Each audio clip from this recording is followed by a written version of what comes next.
Good evening, everyone, and thank you for joining us once again for our bi weekly guided meditation and Dharma talk. I am so delighted to have you here with us this evening. Today is May 29th, 2023. It's 6 p.m. here in the Central Time Zone. Tonight's Dharma talk will be opening up to understanding others. And it's very important quality for anyone to cultivate.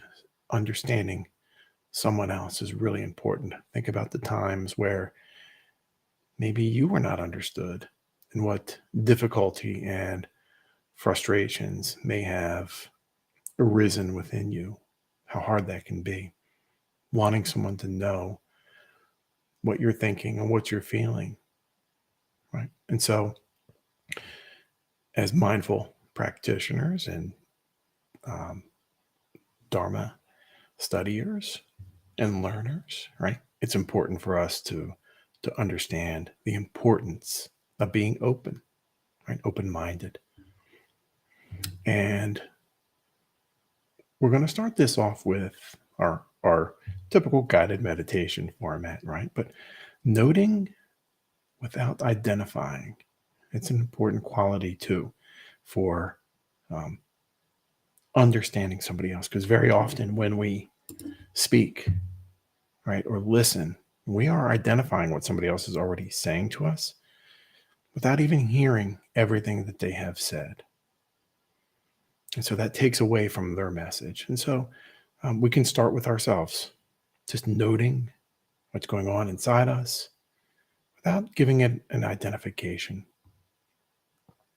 So go ahead and let's begin by taking a moment and allowing our bodies to get into that nice, comfortable position. Whatever position works well for you is absolutely perfect. You may close your eyes or keep them open with a soft focus, looking downward a few feet in front of you if you choose. Breathe in.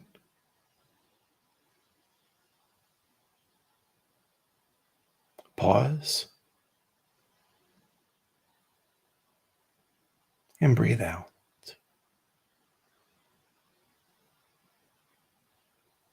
Wonderful. And as you sit there, you are certainly invited to just allow that half smile to rest on your face as well.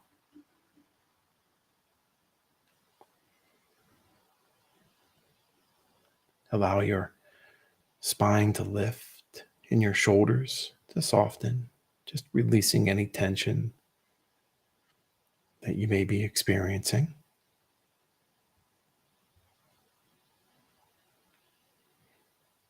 And soften your belly as you continue settling in.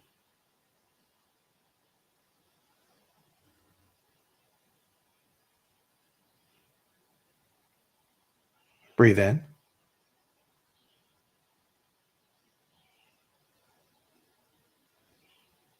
Pause.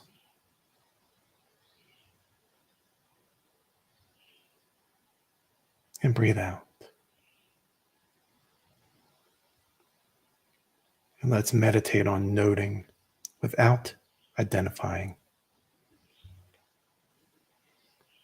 So go ahead and take a few moments to scan your awareness through the sensations of your body, and wherever possible, soften and releasing those obvious areas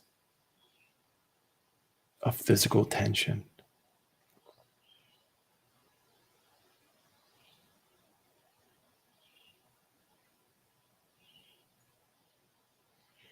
Feel like you can start just from scanning down from your head, down through your neck,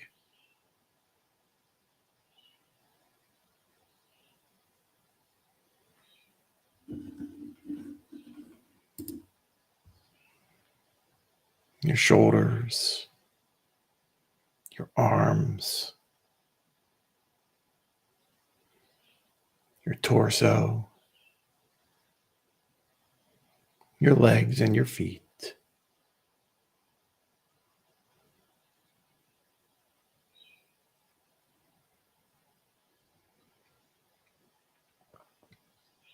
Bringing that awareness of any sensations or emotions and intentions.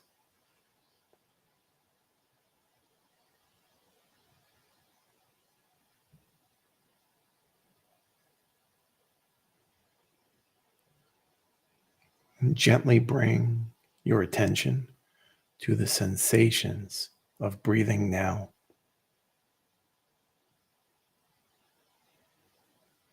Staying with that rising and falling sensation in your belly.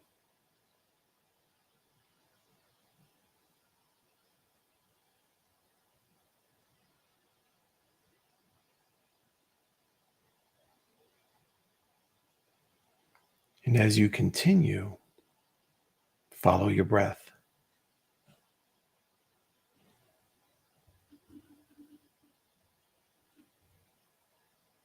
And remember that you're not thinking of the breath in terms of my breath or I'm breathing, but simply noticing whether each breath is long or short or deep or shallow.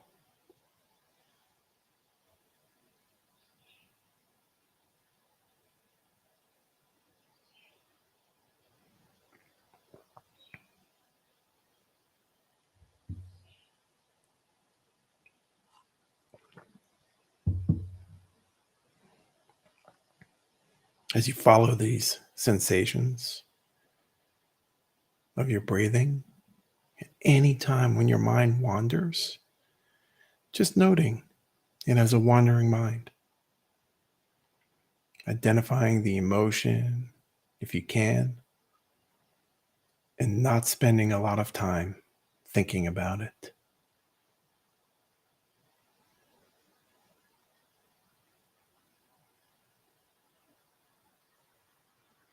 And then just gently come back to your breathing again.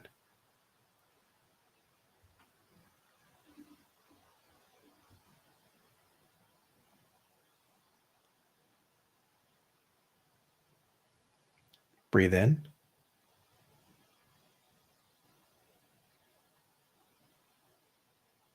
Pause.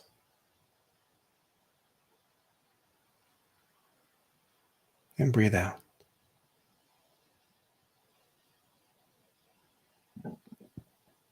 And now, simply allow your mind to be completely free before you bring your attention back into the space around you.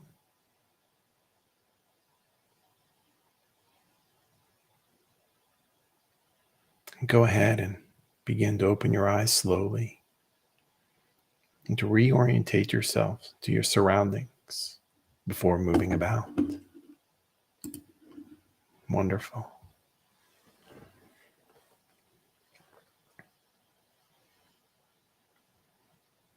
When we label something, it's not always the entire truth about what that object is. Right? Think of this cup. Right? We think of it as a cup. It has cupness. Right? It's made out of plastic, though. That has its own qualities. It's able to hold my water as I sit here. So, but when I label it as a cup, it does give us some point of reference, but it's not its entirety. Right? We have, when I say cup, you have automatically thought of something else, right? Your own interpretation of what a cup is, right? May not be that green one. Maybe you have a blue one. Maybe you have a glass. So the same thing can be said with people, right? When we label something, we have already given it a quality. And therefore, sometimes we can have our misconceptions about it. And I'm often brought back to the phrase of, if you've seen Forrest Gump, right? Life is like a box of chocolates, right? You never know what you're going to get. Kind of like that one, right? First, I like chocolate, right? Chocolate is delicious. And I do like those little surprises, right? And life can be filled with wonderful surprises, right? And very often is. But sometimes, just like in those chocolates, sometimes we bite into something we may not like, right? And we've kind of labeled it at that point, right? Regardless of whether or not we like what we've bitten into, we have learned a valuable lesson, right? We've learned something about that. And it certainly goes beyond what we find in that confectionery box, right? Especially with people. Sometimes we may learn a lesson about them.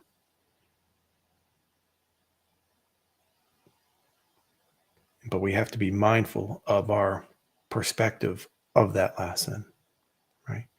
Because sometimes what we think is a negative lesson, well, with the right perspective, could actually turn out to be a positive lesson. And so we have to be open to understanding and not just judging right off of an initial situation.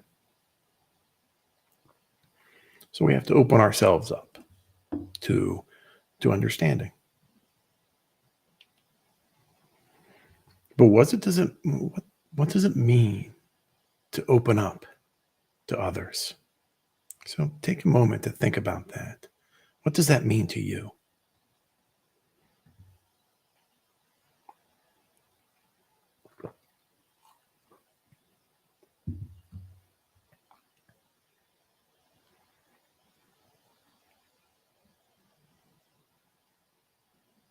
Well, when you open yourself up to others,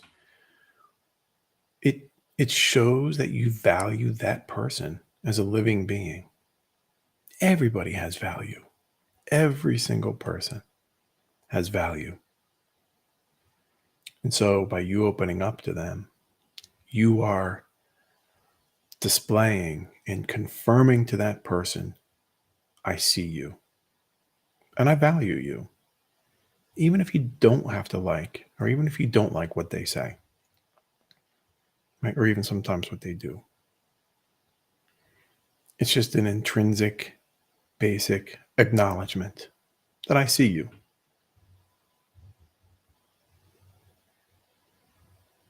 It also shows that you are opening up to vulnerability. And think about what that means, vulnerability. More so than maybe a cursory examination of that word, vulnerability. What could that really mean?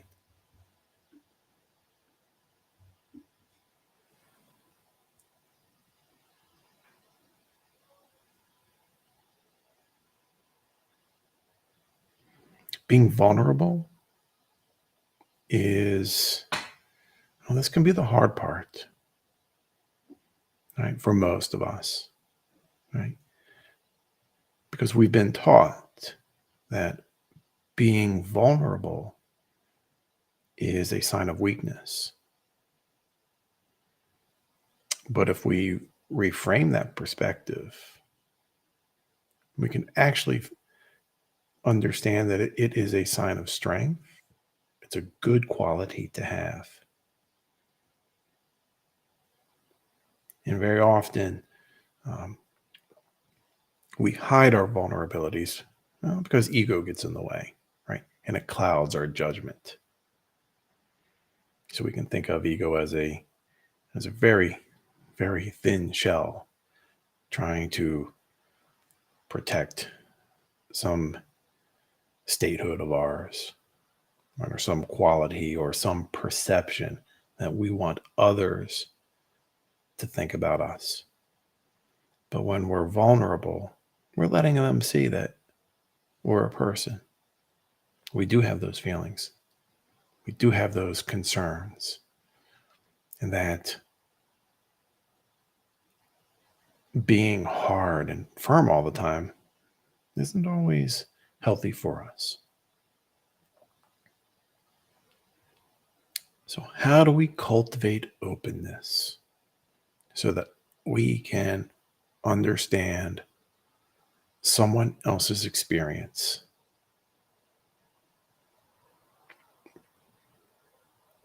Empathy. Empathy is up there, probably number one.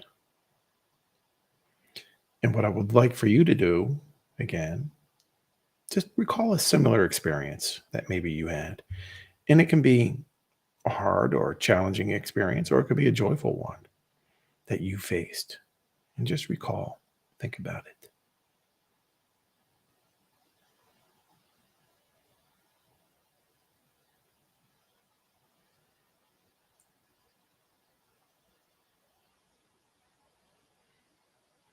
Especially if it's a hard situation, right? Think about how that made you feel.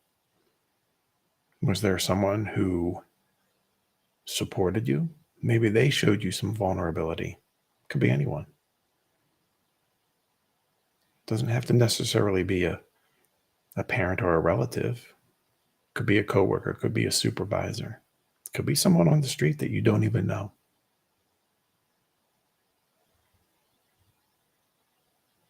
Those feelings of fear and uncertainty, commonplace with all of us. And so by us acknowledging how we feel, we can identify or empathize with someone else.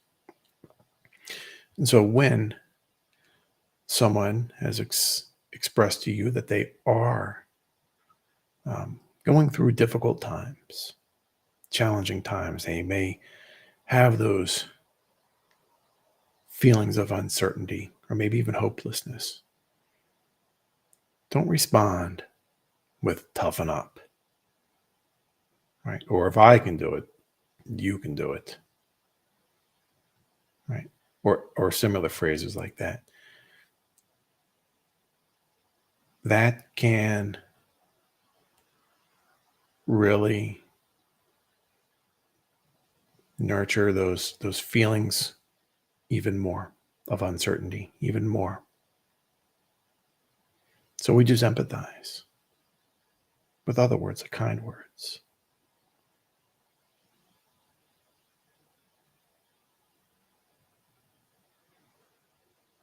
Another way to be open so we can understand someone else is compassion,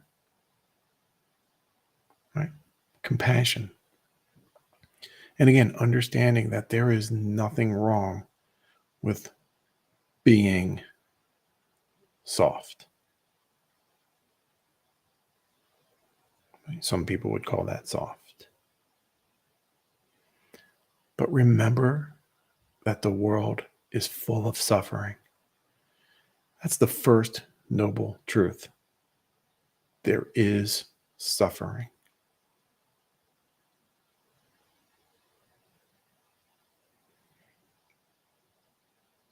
And as Dharma and mindfulness practitioners, we can help ease the suffering of others. And thus, in doing so, we actually help ease our own suffering. It's that sharing. It's being vulnerable to someone else or with someone else that connects us, makes us realize, and allows us to realize that we all go through hard times.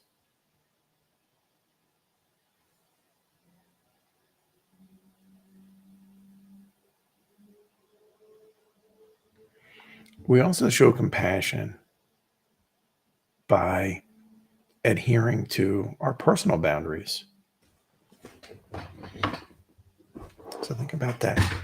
Our personal boundaries are very important too with compassion. because we also don't want to compound maybe our own suffering as well, right? But if we always say yes to someone, we may be perpetuating their suffering as well. So when we say that, there's nothing wrong with being soft, we also have our personal boundaries that that need to be acknowledged and maintained. We're all on our own journeys, our own paths as well. But we don't want to hurt someone else on that same note.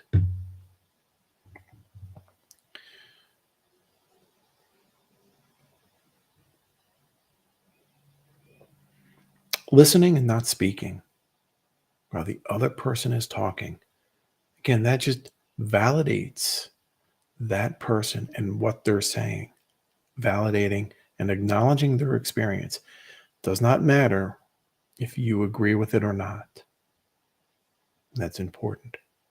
We don't have to agree with what that person is stating. We are simply acknowledging what they are saying. That opens up understanding, because we may not understand it that first go around. And if we interrupt, we're not going to hear it. Remember, noting without identifying, just like in that guided meditation. So understanding what that person is relating to us requires, some may call that active listening.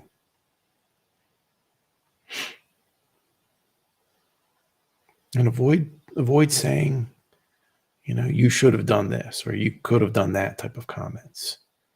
That can really make someone feel badly about themselves. And that perpetuates suffering as well. So we refrain from those types of comments. You should have done this, or I would have done that, or you could have done this. No. Just listening.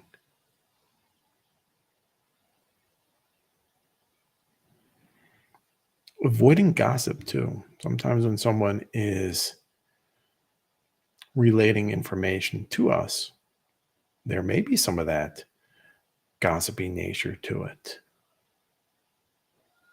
Again, it's important to let that person speak, but we don't have to partake in it, because participating and engaging in gossipy talk perpetuates suffering as well, even if it's someone else that isn't there, because you are still acknowledging someone's or validating even someone's behavior. It's not for us to do. So just listening, right? So avoid that gossip. You can even gently remind them, say, hey, it's kind of gossipy, a little rumory, right? We don't need to go down that path. And that's fine to direct that as well, direct that conversation. Kind of going on with the gossip, right? Avoiding that he said, she said, right? Or that water cooler talk, what's going on? Or, did you see what, that person was wearing, or whatever it is, or whatever that talk is. Because that also makes people feel badly about themselves. Right? He said this, she said that. Avoid those. It's okay to guide the conversations so we can open up and listen, right? It's okay to guide those conversations back onto a path of understanding. So that can kind of go with the personal boundaries as well, so we can understand. So what can we do? Which is another good way, right? If you have suggestions, right, phrase them in ways that are positive. Have you tried this? Or what works for me? I've always liked that one. What works for me in this situation is, I walk away. I, smile and nod, whatever it is, right? What works for me. Maybe I read a book, whatever the activity is, or whatever the appropriate um, response, that you would determine. But yeah, what works for me is really one of it's a powerful one because it's offering an alternative instead of you should have done this. That sounds like a command, and we're not here to command anyone. We're here to understand.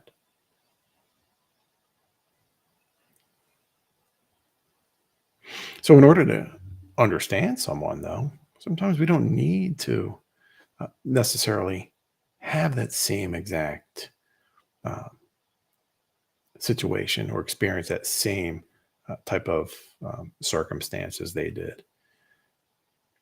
In fact, two people can experience the same situation and come away with completely different experiences. And I'll give you my personal example. If you've been following me long enough, you know that I was in the Marine Corps, right? So every branch of service, right, has a boot camp. And so when I went through boot camp, I actually had a pretty good time. Yeah, the drill instructors were yelling and doing their thing, but I had a positive experience, right? I knew it was there for my benefit, get me in shape on customs and courtesies and so forth. But other recruits in my platoon did not have such a good experience, and they had a very hard time. So, what I may have experienced in the same sense or in the same set of circumstances, someone else did not. It gives me something to relate to, perhaps, but it's just a point of reference, right? Two people can experience the same set of circumstances and still come away with something different. So it's not always entirely necessary or possible, right, to understand exactly what someone else is going to. They may not have experienced the same situation.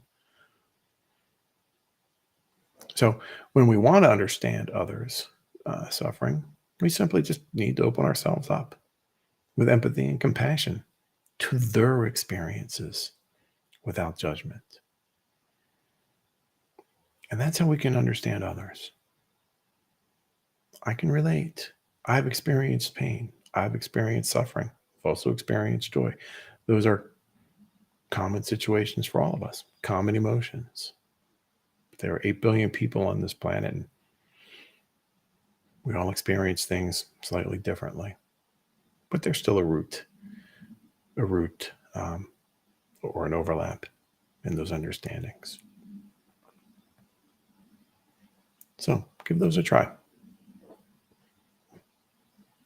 It's necessary for the world that we live in today. People make rash overgeneralizations. People on the news may be portrayed as bad, and they may not be. That's one little aspect. Just like this cup. It's not just a cup. There's more to it. And so understanding people just requires compassion and empathy.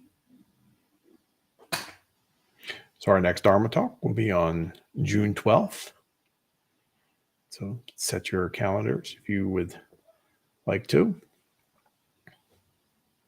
We also have our wonderful weekly sanghas that you are absolutely welcome to join us with. They're all free. We have our healing sanghas, our veteran sangha, our new beginning sangha, rainbow sangha, welcoming sangha, and our teen sanghas. So you're always welcome to join us for multiple or one of those, whatever suits you best. Come sit with us. And our next in-person event, for our meditation and mindfulness retreat, will be on June 25th. We just had our first one of the season yesterday, and it went very nicely, very wonderfully. Some nice practitioners came out and got to experience mindfulness in a natural setting. Just relaxing, digital detox to some degree. So with that, my friends, I wish you all a wonderful evening or morning or afternoon, whenever you're watching this. And I wish you peace, ease, and well-being. And may Buddha bless you.